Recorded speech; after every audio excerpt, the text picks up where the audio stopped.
and also the head of the pain department there. A lot of our former residents have worked with him, and he's helped them a lot over the years, and myself as well. So let's give him a welcome, and anyone that wants to work with him should introduce themselves after. So cool. Without further ado. Thanks everybody for coming out, braving the elements to come out here in 40-degree weather. And thanks to Ryan, and thanks for the department for having me back. I was here last year. Last year we talked about neuromodulation and regenerative medicine. I'm going to give you two topics today that I hope will be useful to you, and especially those of us dealing and combating with the opioid epidemic. Has anybody in the room never heard of the opioid epidemic? Occasionally in your practice, I'm assuming you're going to be confronted with patients who are using opioids. Would that be true? One way or another. It seems to be an inescapable fact of life when we deal with any kind of pain issue that we're going to have patients who are consuming narcotics. But I think it's interesting to look at how we got into the present day opioid epidemic, or what really is the opioid epidemic. Just from curiosity perspective, as you eat your sandwiches and drink your water, how many people here think that the opioid epidemic had its origins within the last 10 years? Show of hands. Last 25 years. Last 50 years. Last 150 years. So it's really a stunning admission that Americans have had an opioid epidemic for the last 150 years. You didn't know that, did you? So how is that? I'm going to tell you why, and I'm going to tell you what the origins of the opioid fascination are in this country, as well as what some remedies might be to mitigate the ongoing current opioid epidemic in this country. So I have no disclosures as relate to this academic activity. You can read the rest for yourself. I'm a chairman of our anesthesiology program. I also run the pain division at Masonic. I'm on the board of directors of the American Society of Interventional Pain Physicians, and until last month I was the editor-in-chief of case reports in interventional pain medicine. I stepped down as of January 1st. If you have any questions or would like to email me, kindly do so at the email attendant therein. Learning objectives.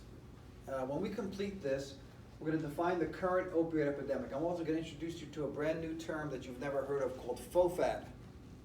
F-O-F-A-T, FOFAT, because that's at the foundation for the opioid epidemic. Able to define the impact of the pharmaceutical industry on the present day so-called opioid epidemic, and discuss future directions of the opioid crisis in America. Those are our learning objectives for this session. Anyone know what this stands for? ATF? Anybody? So alcohol, tobacco, and firearms. What do those three disparate concepts have to do one with the other? Alcohol, tobacco, and firearms. Well, interestingly enough, in 1886, when this entity was formed by the United States government, it was actually based upon the premise that there was a lot of illegal activity associated with alcohol and tobacco and firearms. And so that the government felt it was essential to monitor who was producing alcohol, what the transportation was of firearms, as well as the illegal manufacturing and distribution of tobacco. Think about it, ATF, it has nothing to do one with the other. It's such a disparate concept. Recently they added explosives to the ATF, so it's actually the fundamental entity is now called alcohol, tobacco, firearms, and explosives. But I was thinking about this and I said, why is it ATF? These guys run around with these big yellow letters emblazoned on their breasts and on their hats. I think it should be really FOFAT. Not just ATF, FOFAT. I'm going to tell you why. It's interesting that Americans are highly addicted to alcohol, tobacco, and firearms. It just happens to be. Look at what's happening in this country. There are more firearms than there are people. The risk for alcohol abuse and diversion very high, and of course nicotine and tobacco very high. Now, this is what FOFAT really stands for. We are addicted in this country to firearms, opioids, food, alcohol, and tobacco. So I'm proposing to the federal government that they change the three letters on these hats from ATF to F-O-F-A-T, FOFAT. And really fundamentally, that's what the basis and the foundation is for our present day opioid epidemic. We are addicted to opioids in this country. There's no question about it, in ever increasing numbers. How did we get there? Before I do that, I want to tell you a little story. So these were the sons of farmers, basically. One is Pablo Escobar from Colombia on the left side, and El Chapo Guzman on the right side. They understood very well that Americans have a predisposition for addictive chemicals, didn't they? They made billions. When Escobar was killed several years ago, he was worth $30 billion. Now, in present day money, that's $59 billion. How does that happen? How did a farmer, a peasant, become worth $59 billion? How did El Chapo Guzman be worth $25 billion? Well, because they understood that Americans have a predisposition towards addictive behavior. This is true. I'm not making this up. And so we can chase Escobar across rooftops, and we can have agents shoot him and kill him, and we can chase El Chapo through tunnels and have daring escapes. But by and large, these peasant farmers knew what America's all about. America is a country of addicted individuals all the way across. Let's talk about the past. How did the opioid epidemic start? It goes all the way back to 1804. What happened in 1804? Then this is a typographical error. Opium certainly was not synthesized in 1804. Frederick Sir Turner, who was a pharmacy assistant, a mere 21-year-old lad working in Austria, was able to isolate morphine from opium, going all the way back to 1804. That's the beginning of the opioid epidemic. How did it happen? Well, shortly after Sir Turner's work, and we had before morphine, we had laudanum, which was actually a liquid preparation of opium, and it was mixed with all kinds of things like alcohol. And it was very, very highly addictive. But we really didn't have a way to regulate it or to administer it for management of acute or chronic pain. And here comes along Frederick Sir Turner, pharmacy assistant, a brilliant young kid, at the age of 21, tinkering in the basement of the pharmacy in Austria, and is able to isolate morphine from opium. Huge, huge change in the entire paradigm of how we manage pain. But not just pain, sleep disturbances, cough, dysentery, all the things that affected humans at the turn of 2 centuries ago, 1804. But what did we do with this morphine? Well, in 1853, we had Alexander Wood from Scotland. And Alexander Wood created the first hollow needle and syringe. So suddenly by 1853, we could take this new concept, that is morphine, and we could now administer it either subcutaneously, intramuscularly, or rarely intravenously. What does 1853 correlate to in American history? Just about. The American Civil War, which started in 1861. And gratuitously and famously, we had the first major opioid epidemic starting during the American Civil War. And obviously we had many battle casualties, right? We had more than 620,000 deaths in the American Civil War. By far the costliest war in American history in terms of mortality. But there was also great morbidity, right? There was infections, there were people having amputations, and there were about 400,000 narcotics addicts created from the American Civil War. How do we know those numbers? Well, there was no mass media, no cell phones, no computers, no television. It took a week to publish the average newspaper, and by and large, we didn't keep very detailed records. There was no mechanism for assuring how many people actually got prescriptions. Wait, you didn't need a prescription for morphine back in 1861 to 1865. You could walk in and just pick it up, and you could buy it over the counter. So these are estimates. During the American Civil War, which was also famous for the identification of RSD, or causalgia, now known as complex regional pain syndrome type 2.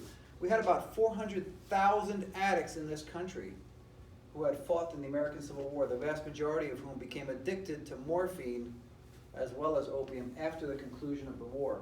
We also had the first description of post-traumatic stress syndrome, and again, we called this soldier's disease. So this rampant use of morphine that we saw during battlefield casualties and wounded also translated after the war to a vast number of soldiers coming back home who were acutely and then chronically addicted to narcotics. We called the use of morphine in this country soldier's disease or army disease. So what happened? Well, across the Great Pond in Britain, there was another great physician named C.R. Alder Wright, who was working in his laboratory, and after the conclusion of the American Civil War, the reports were coming back to Great Britain, about this vast number of American soldiers who were addicted to morphine. We called it soldier's disease or army's disease. And Alder Wright said, this is an American problem, but we could have the same issues here in the United Kingdom if we don't do something to prevent the future development of narcotism. So I'm going to look at this morphine molecule, and I'm going to create something safer. And he went and boiled this with anhydrous aldehyde, and came up with something called diacetylmorphine. What is diacetylmorphine? It's heroin. So Alderite thought, I'm going to create a chemical which is going to be very suitable for the management of pain with less addictive properties. Boy, was he wrong. But he was well-intentioned. And from 1874 onwards, we actually had the production, the distribution, and the sale of heroin. Now, think about it. The Bayer Company, all of you, you've all seen your grandmother chug-a-lugging Bayer aspirin, right? Well, Bayer Company didn't make their billions of dollars or have their foundation by selling aspirin. They made billions of dollars in 2020 dollars by selling heroin and distributing heroin for a 15-year period from 1898 to 1913. That's where the Bayer Company made their money, selling heroin. Now, why did they stop in 1913? Anybody know? Because in 1914, there was a new law or a new act put into place called the Harrison Act. Anyone know what that is? The Harrison Act. I'm going to talk to you about that. Until 1914, you could buy cocaine, you could buy laudanum, you could buy heroin, and you could buy all these chemicals, morphine, opium, over the counter. And these were actually advertisements in Spanish because the Bayer Company was very clever. They didn't want to publish a lot of these advertisements in English, but in the Spanish literature in South America, in Mexico, and in Spain and elsewhere, they had all of these advertisements for the use of heroin. Your toast will disappear. The irritation from your bronchitis will disappear. And look, these are children being fed heroin for a very strong cough. My sinus infection or my cold has disappeared. This is to be used in bad weather. And adults as well as children were chug-a-lugging heroin because of Bayer Company for 15 years manufacturing, producing, and distributing heroin. Anyone know who William Stewart Halsted was? He's the father of modern surgery. He also started Johns Hopkins University. And Halsted was also one of the world's most notorious cocaine addicts. He created many of the surgical pathways and principles which are still in common use. You use them in this hospital today. And we use them all over the country, all over the world. He was a brilliant, brilliant scientist and clinician. But he was also a notorious cocaine addict. And seeing this, he went to the great Sigmund Freud. You've all heard of Sigmund Freud. And Freud said, oh, that's easy. Come to Austria. So Johns Hopkins took Halsted and shipped him over to Europe, and he went to Austria. And he didn't actually meet with Freud, but with several of Freud's minions. And they said, you know what, we've got just the thing for you. You're addicted to cocaine. We're going to use this new product here called morphine, and we're going to get you off cocaine. That's called switching addictions. That was a very, very common practice used by psychiatrists in the turn of the last century to get people who were addicted to one chemical off of it. The first pain clinic was started where? Anybody know? In Seattle, Washington in 1936. Anyone know who started it? The great John J. Bonica. John J. Bonica, who was from the island of Filicudi, which is right off of the coast of Sicily. I knew Bonica very well. In fact, that's me as a young man, and that's Bonica. I actually anesthetized his wife, Emma, in New York City at the Lenox Hill Hospital in the 1990s, before both of them are now deceased for a long time. And she had had a surgery done on her orbit in Seattle, Washington, which was botched, and they brought her to New York City to Stephen Opsbaum, who was the head of ophthalmology at my hospital, and I anesthetized her and had dinner with Bonica. He was the father of American and worldwide pain management. He helped to start the World Health Organization. He helped to create the World Health Organization stepladder approach for the management of pain.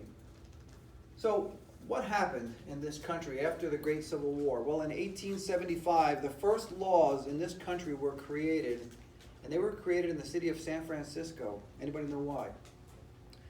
Well, there was a great influx of Chinese immigrants to San Francisco. They came in 1849 for the gold rush. You've heard of the San Francisco 49ers. They just pulled out a can of whoop-ass and just beat somebody this past weekend, right? And then in 1869, they helped to create the Transcontinental Railroad. And as you can imagine, when there was no more gold to harvest and when the railroad was completed, what happened? Well, the Chinese immigrants stayed in the city of San Francisco. And they created a huge public nuisance for the good citizens of San Francisco, right? There was gambling, there was prostitution, there was drugs being consumed in the open, there was human waste littering the streets of San Francisco. Just like today, nothing's changed. The city's exactly the same as it was in 1875. But the mayor of San Francisco, due to this rancor, decided that they were going to implement laws to make it a misdemeanor to keep or frequent opium dens or smoke opium. Then in 1900, there was the Journal of the American Medical Association article about the use of cocaine amongst African Americans down in the South, and they were talking about this new scourge that was something that had to be addressed as well. And therefore, the first laws in this country to look at the use of controlled substances were actually pretty much racist laws. This is one of the opium dens in San Francisco, and you can see pretty much what was happening there. Prostitution, gambling, open use of narcotics. So we had the Pure Food and Drug Act of 1906. In 1906, you could open up the Sears Roebuck catalog and you could order syringes from the Sears Roebuck catalog. You could order cocaine. You could order laudanum. You could order opium from the Sears Roebuck catalog back in 1906. In 1914, the laws changed. Why did they change? Well, Representative Francis Burton Harrison, who was a Democrat from the state of New York, said, hey, we have an opportunity here to tax the sale, the distribution, and the production of cocaine and opium and morphine. We have an opportunity to generate revenue. Sound familiar with the whole legalization of marijuana, right? There's an opportunity to take something that the people want and derive money for the government based upon this, and hence the Harrison Act was born. Francis Burton Harrison was a very interesting character. He was married 5 times. He was the governor of the Philippines, and he created this. This is his shining moment in life. He also, this is actually from the Sears Roebuck catalog. You can see that you could buy hypodermic needles for $1.50. You got 10 syringes and 10 needles. You could buy Paragor. You could buy laudanum, which was tincture of opium, directly over the counter all the way through 1914. Burton Harrison was an interesting character who happened to die on the very same day that I was born in the very same hospital in New Jersey, but I never met him. Yeah, our paths didn't really cross. He was dying, I was being born. Then 2 things happened in modern day medicine. These are very important articles. I want you to pay attention to this because these help to form the foundation of the modern opioid epidemic. In 1980, in the New England Journal of Medicine, a letter to the editor by Jane Porter and Herschel and Jick stated basically that addiction was rare in patients treated with narcotics. Just think about the title. It's a very small paragraph. I'm going to show you it in total. And then in 1986, Russell Portnoy and Kathleen Foley, practicing in New York City, wrote a little paper of 38 total patients, a retrospective review stating that chronic use of opioid analgesics and non-malignant pain almost never leads to addiction. So now you've got these 2 little papers. One's a letter and one's a brief summary of 38 patients. What do you think happened there? The pharmaceutical industry took this information as gospel. Purdue Pharma, all the manufacturers of narcotics pulled these articles from the peer-reviewed literature. They were obscure articles and started going from shop to shop. They came to your pain center here. They came to my office downtown. And they said, look, you guys need to start using narcotics because when you're using narcotics for legitimate purposes, nobody gets addicted. And you scratch your head and say, wow, you got 2 articles there. That's interesting, right? In 87, Vittorio Ventafrida created the World Health Organization stepladder approach for managing pain. This is the actual letter to the editor from Jane Porter and Herschel Jick. And I want you to look at it. They looked retrospectively, just picked up using a computer model, 40,000 patients who came into the hospital. There were about 12,000 patients who received at least one narcotic acutely.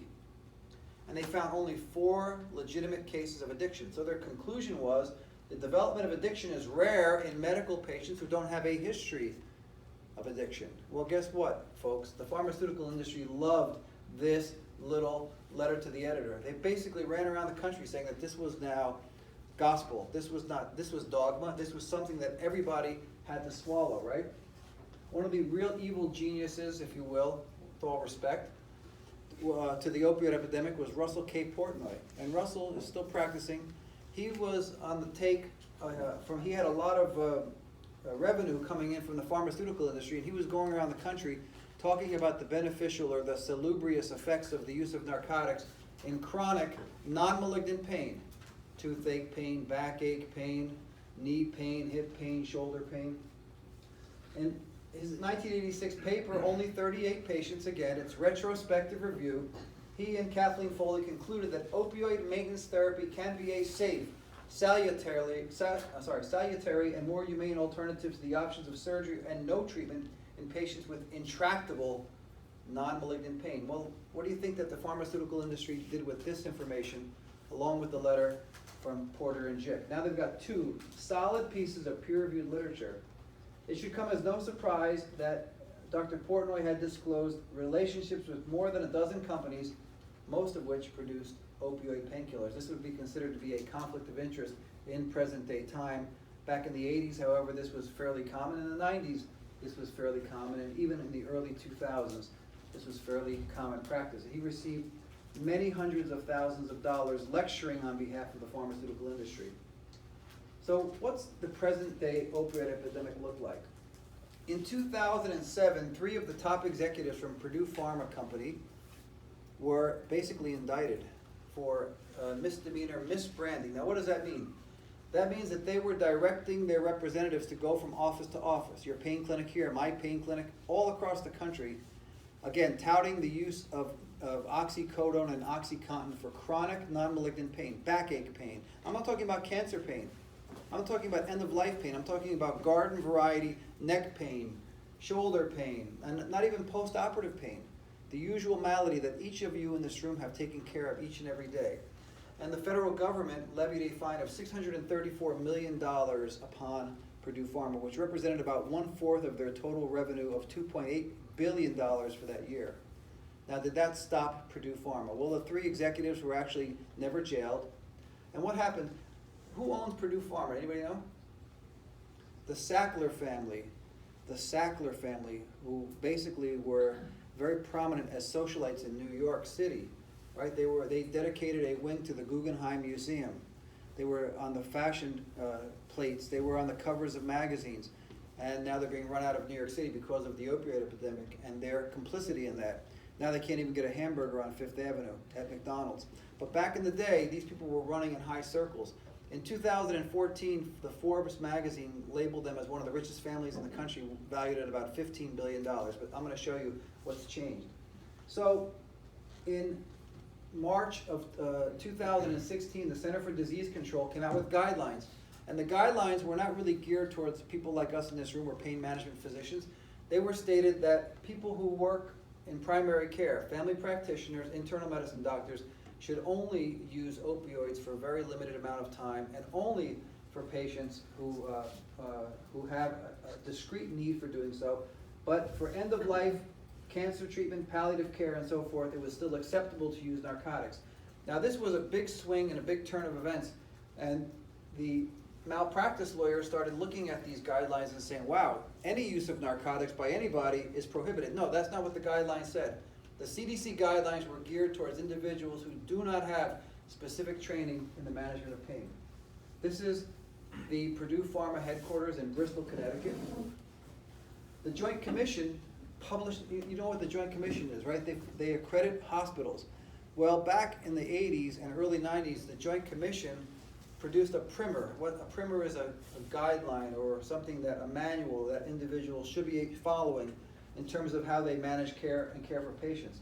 They stated, clinicians have inaccurate and exaggerated concerns about addiction, tolerance, and the risk of death. This attitude prevails despite the fact that there is no evidence that addiction is a significant issue when persons are given opioids for pain control. Who do you think funded this primer? Purdue Pharma. So Purdue Pharma produced this in conjunction with JACO. JACO, of course, tries to limit their complicity in the entire opioid epidemic, but they contributed to it, as did many, many individuals. Let's go back to the history. About 3 to 4% of the world population in this country, the American population, have had a prescription for a long-acting opioids in the past 1 year. 11.2% of adults have daily pain. We know that there's been an increase in prescriptions that have been written for controlled substances, so that now in 2019 or 2020, there have been almost 300 million prescriptions written for Schedule II narcotics.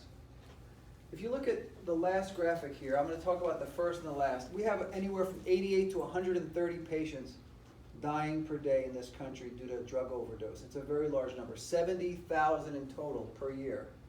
70,000, that's like filling up Soldier Field completely, including the vendors, including the players, and obliterating it once per year. That's how many people die from drug overdoses from all drugs in this country each year.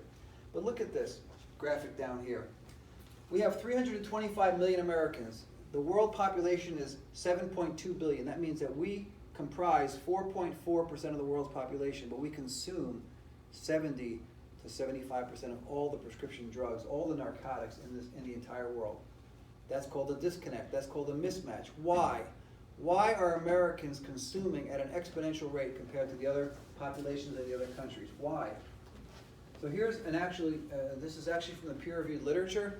This shows you over about a 15-year period the percentage of hydrocodone that's consumed by Americans. Almost every single molecule of hydrocodone in the world is consumed by Americans. 99+%. Every single year. Oxycodone, 75, 80, 85%. But in aggregate, look at the percentage of narcotics on the right-hand side, the total proportion of prescription narcotics that Americans consume.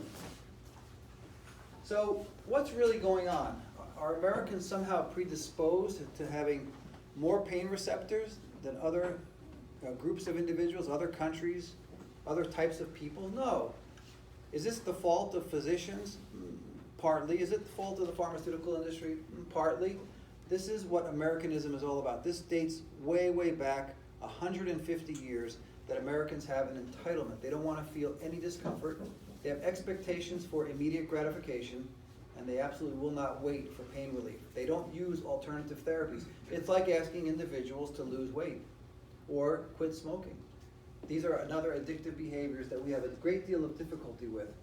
But what's happened in the last 5 years is that the opioid epidemic continues to be fueled not by prescription writing, but by illicit fentanyl and derivatives.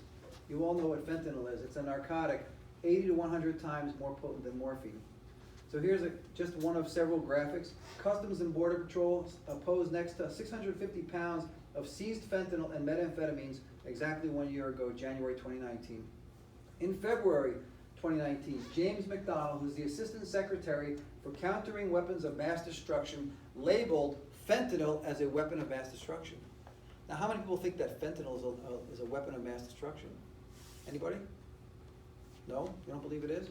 Not in the traditional sense of the word. Really? Why not? I don't know, when you think of a weapon of mass destruction, it's typically like portrayed like in Hollywood with bombs and things like that, Okay. not necessarily something that'll destroy a community. This goes back about 18 years now. In 2002, in the Drvoka area of Moscow, there was a Chechen radical militant group known as the Special Purpose Islamic Regiment, and they came into a theater where there were about 900 theater goers. There were about 40 terrorists or so. And they came in because they wanted the Russian government to release other Chechen rebels who were imprisoned in Russia. And they said, we're going to kill all these hostages unless you let these prisoners go. And the Russians were not going to do that, because that's not what Russia does. They don't negotiate with terrorists. So they asked for their Spetsnaz. Anyone ever heard of Spetsnaz? Special police. They're kind of like a hybrid between our FBI, our CIA, and our mafia, because they kill a lot of people. And the Spetsnaz scratched their head and said, we don't really know what to do here. There's a hostage situation. There are 900 theater goers who are captured in a theater, and there's rebels in there, and they're making demands. And so the Spetsnaz called our American FBI. The FBI contacted a scientist in Utah, at the University of Utah, named Theodore Stanley. Now, Theodore Stanley was known as Dr. Fentanyl. He created the fentanyl lollipop. He worked for Janssen Pharmaceuticals, for Paul Janssen. Paul Janssen was the creator and the developer of fentanyl, and sufentanil, carfentanil, remifentanil, lofentanil, all the fentanyls. Carfentanil is a big game tranquilizer. You take 1 drop of carfentanil and put it on a dart, and you could shoot a charging rhinoceros coming at you at 40 miles an hour and put him dead in his tracks. Now, he's not dead, he's asleep. Stops instantly from this potent narcotic, but he's not dead. He continues to breathe. And that was Stanley's legacy. Stanley was known as Dr. Fentanyl. So Spetsnaz contacted FBI. FBI contacted Theodore Stanley. Said, Ted, we have a hostage situation here. How do we get these people free without killing them all? And Stanley said, okay, I'm going to tell you. You're going to put fentanyl in the ventilation system in the theater.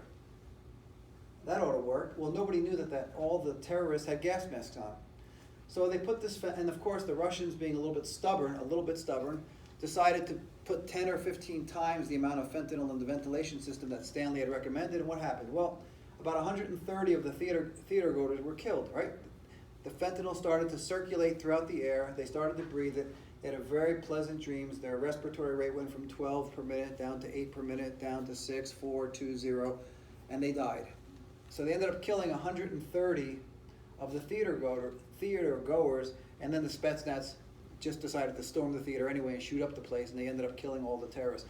But fentanyl is a weapon of mass destruction. Just imagine if that had been put into the ventilation system of a huge stadium or a huge area where many people congregate, right? Could have killed everybody, thousands and thousands of people.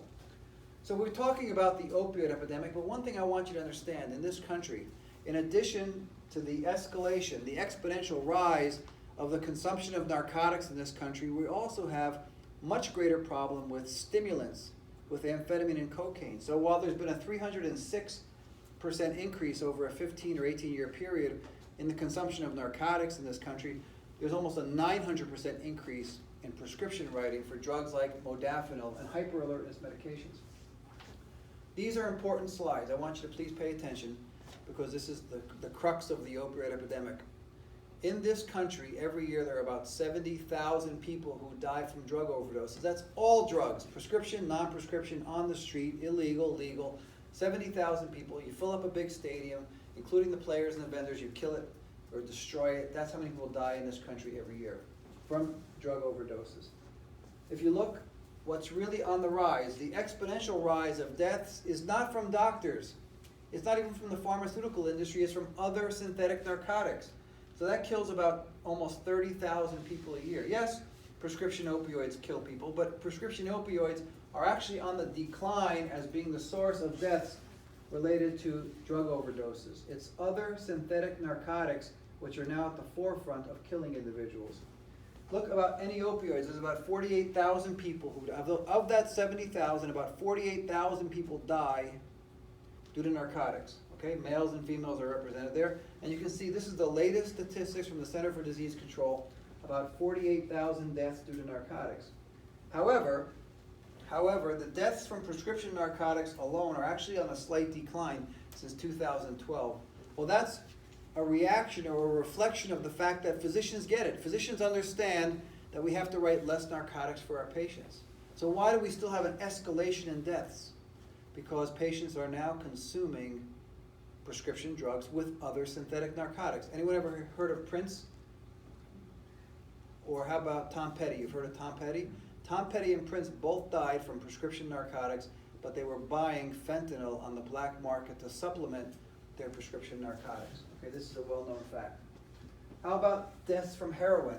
Well, deaths from heroin are actually slightly on the decline, but when people are mixing heroin with fentanyl, there's an escalation or an exponential rise in the actual deaths associated with the use of heroin. Heroin by itself is not the primary source of increasing numbers of mortalities in this country due to narcotics, but the use of heroin with other synthetic narcotics, primarily with fentanyl, is on the upswing.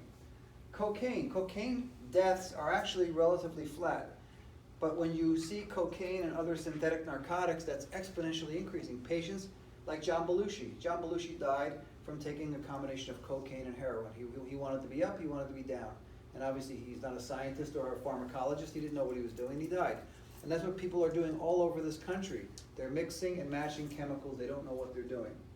How about benzodiazepines? I don't know how much prescription writing you folks do in this audience, but I would strongly suggest that if a patient comes to you and they're taking Xanax or they're taking Valium or they're taking clonazepam, that you strongly consider not giving them a narcotic, because the deaths from benzodiazepines are totally flat, except when you mix those benzodiazepines with either prescription narcotics or other synthetic narcotics.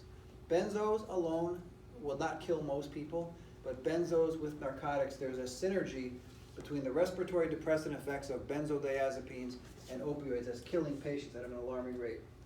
Interestingly, in 2018, the Center for Disease Control admitted that they had made a mistake, and I've never seen that happen. How does the Center for Disease Control admit that they make a mistake? Very quietly. What does the lay press do when the Center for Disease Control admits that they make a mistake? Do not publish it. And so basically the CDC realized that they were attributing a lot of the deaths due to narcotics as being those due to prescription writing, when in point of fact they were due to other synthetic narcotics. So they had to backtrack a little bit. But by then, the horse was already out of the barn, the water was already under the bridge. We had already taken huge steps and huge measures to cut back on our prescription writing for our patients. So what's happened in this world, in this country? I told you that Americans have a predisposition to addictive behavior.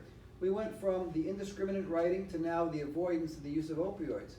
But look at these staggering statistics. 99, almost 100% of every hydrocodone tablet or molecule in the world is consumed by Americans.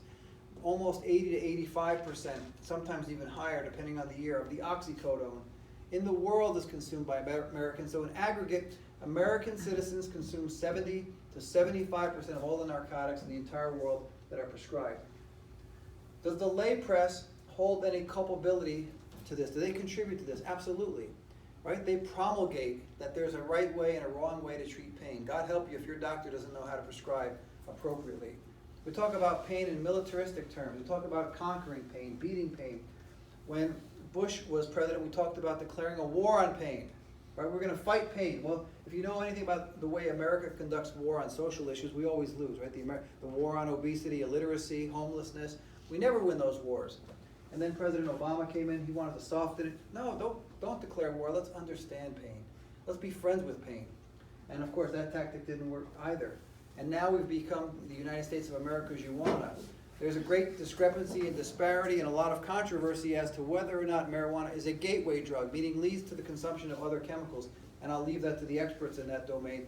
But suffice it to say that Americans want to consume, and we just opened up, as you all know, this year, recreational marijuana in this state, because individuals want to change the way they feel. And then we want to learn about addiction. We want to understand the mechanisms behind addiction. But Americans don't want to do any work to solve addiction. We want a vaccination.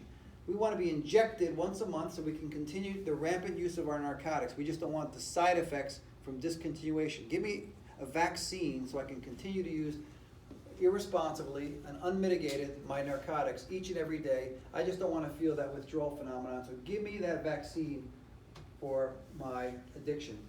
And then, of course, we sensationalize people in our world, whether they're socialites, whether they're movie stars, celebrities, politicians, people who've been consumed by the opioid epidemic, where we call them heroes.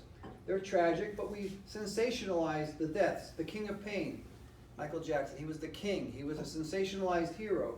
Vicodin, Dilaudid, Xanax, Zoloft, Demerol, Vistaril, Paxil, Prilosec, those, and of course propofol. Dr. Conrad Murray out in California was injecting him with a propofol infusion. Anyone know that story? Conrad Murray, who was a cardiologist, had set up an IV because Michael couldn't sleep. Well, no kidding, Michael couldn't sleep. I wonder why Michael couldn't sleep. And Conrad Murray, who had 16 girlfriends, he was on the telephone with one of his paramours and forgot that the infusion was wide open for about 3 hours. And when he came back, Michael was stone cold dead. But we sensationalized these individuals. Whitney Houston, we sensationalized her death. Prince, who basically overdosed on his own private airplane coming back from a venue and had to be admitted to the hospital, signed himself out AMA. The next day, where was Prince? Going to the pharmacy to pick up more narcotic tablets. And of course, Prince died about 3 days after this. He died from an overdose of hydrocodone, oxycodone, and fentanyl. Interestingly, this just was published about a year and a half ago in Rolling Stone. Autopsies on some of these famous stars, including Prince and Tom Petty, showed that they didn't just die from prescription narcotics, they died from other synthetic narcotics by the consumption of fentanyl.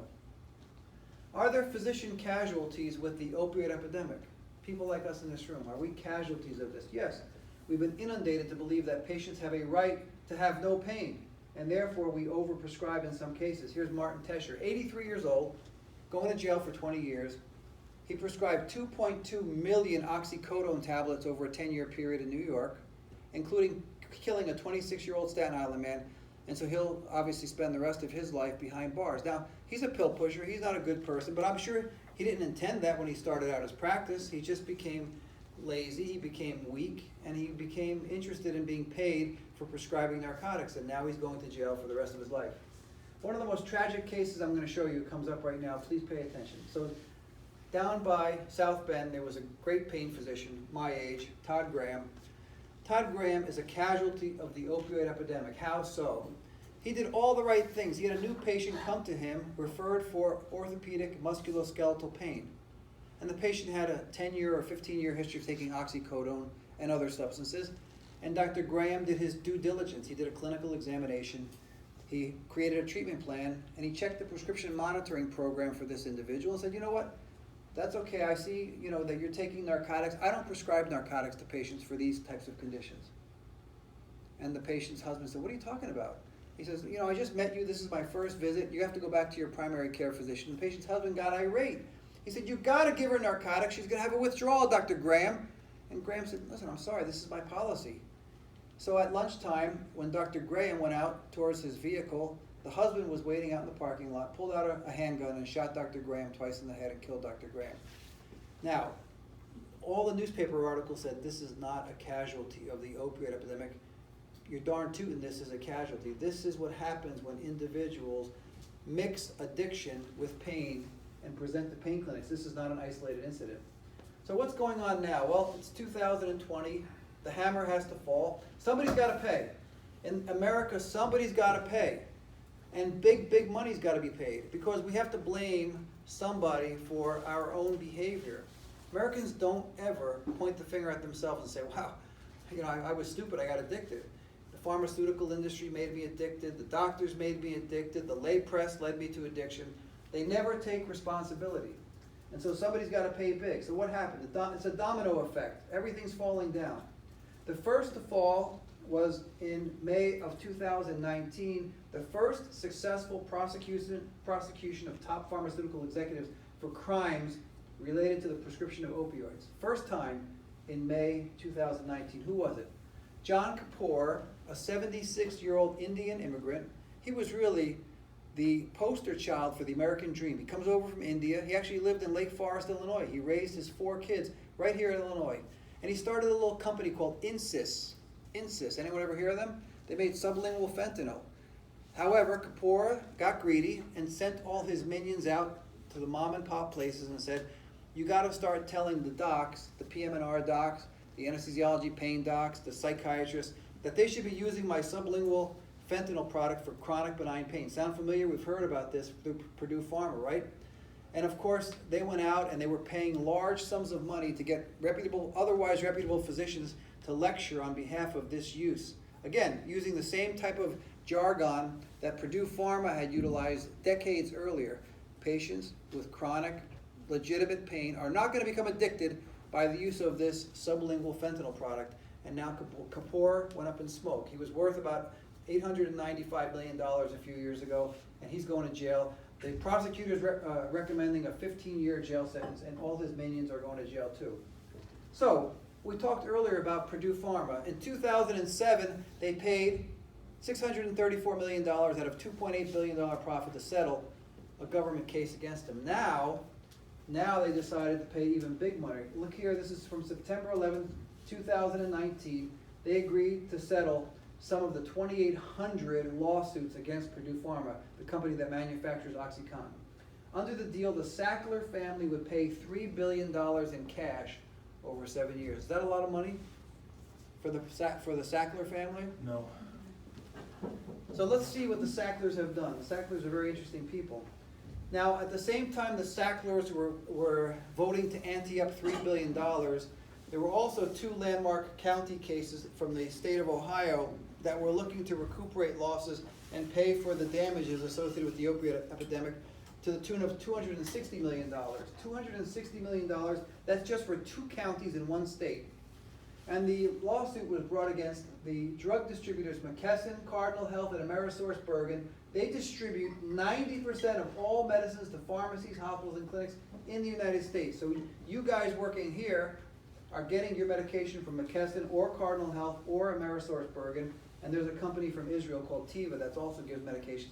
And they agreed to fund this $260 million settlement. But they also agreed to pay, in conjunction with Johnson & Johnson, $48 billion over about an 18-year period. $48 billion, it's unfathomable. That's larger than the gross domestic product of some countries, $48 billion. Why? because it's the United States of America, somebody has to pay. If you aren't familiar with this, whether it's one movement or the other, always somebody has to shell out big money whenever there's a so-called crisis. Now, I'm not exonerating the pharmaceutical industry. They have done some horrific things in promoting opioids irresponsibly, illegally, immorally, unethically. But it astounds me that the fingers never go to the individual. We have a country filled with people who love to consume narcotics, and nobody's taking any self-blame. Nobody is apportioning any of that blame to individuals. Johnson & Johnson agreed to give up $22 billion over 18 years to kick in. Now, interestingly, this just came to my attention in December, a couple weeks ago. Those sneaky Sackler family, what do they do with their money? Well, they directed about $11 billion from the company to family-controlled trusts, largely overseas. Here's, again, Purdue Farm. This is from December 16th. They took more than $10 billion and put it in trusts and overseas holdings. Sneaky, sneaky, sneaky. So you can see that they knew that this was coming down the pike. They were forewarned and they became forearmed. In 2007, that little $634 million slap on the wrist didn't do anything to deter them. They kept selling and increasing their sales of oxycodone, OxyContin, and misbranding it. And now they're hiding away $10 billion. Their payouts to themselves for the first 18 years that they manufactured OxyContin was only a mere $1.32 billion, and then in the 9 years after that, after they got dinged, they suddenly found a way to siphon off $10.7 billion from their family's company to private trusts. I hope this is sobering, as they say, and eye-opening to you. This is really disgusting, and I don't really know whether there's any recourse or not, but these are the kinds of things that happen in the real world, right? They got dinged, they recognized that the loop was closing around them, so they increased the production, they increased the marketing of their product, more and more people were dying every day, and they swiftly ran to hide their profits in untouchable locations. So what can we do? We have to identify high-risk patients. Who are they? Typically males below the age of 40, cigarette smokers with a history of either DUIs or prior exposure to narcotics. Those are high-risk patients. Cigarette smokers, males, 40 years and below, workman's compensation, high-risk patients. Appropriate physical examination, make sure you document everything, stratify the risks. Treatment goals, look for improvements in function. If you're giving a patient narcotics and they have the same strength, the same ability to ambulate, the same ability to perform their activities of daily living, narcotics are not working. It's time to think of something else. Avoid long-acting opioids at the inception of treatment. Don't use meperidine or Demerol. It's not been shown to be effective. Don't use methadone. Methadone has not been shown to be effective in the long term either. Educate patients about adverse effects and monitor for side effects. Now, these two individuals don't like each other, do they?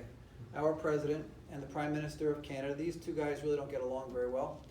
And there's a lot of competition, obviously, for who's doing a better job and so forth. And I think that Trump would have to give credit to Trudeau because the Canadians have us beat in one domain.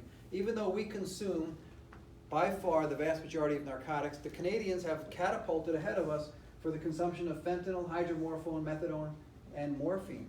So that somehow the Canadians have somehow beaten the USA in per capita consumption of certain types of long-acting, powerful narcotics. Go Canada.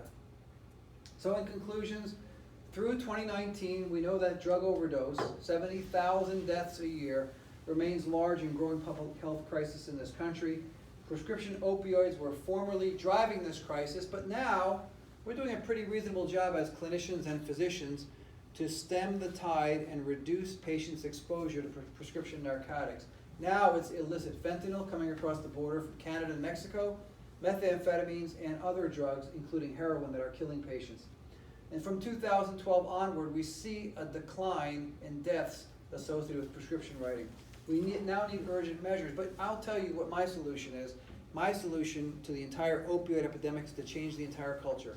From infancy, from early childhood, from educational processes, educate children that it's never acceptable to use a narcotic. Make there be a focus on alternative care strategies and management strategies, physical strategies, local anesthetics, membrane stabilizing drugs, but take away the concept that narcotics are an acceptable remedy, especially for short-term pain issues, acute pain issues, and those issues which are known to resolve, as well as long-term and chronic issues which will never resolve by the use of an ad infinitum approach to managing pain using narcotics.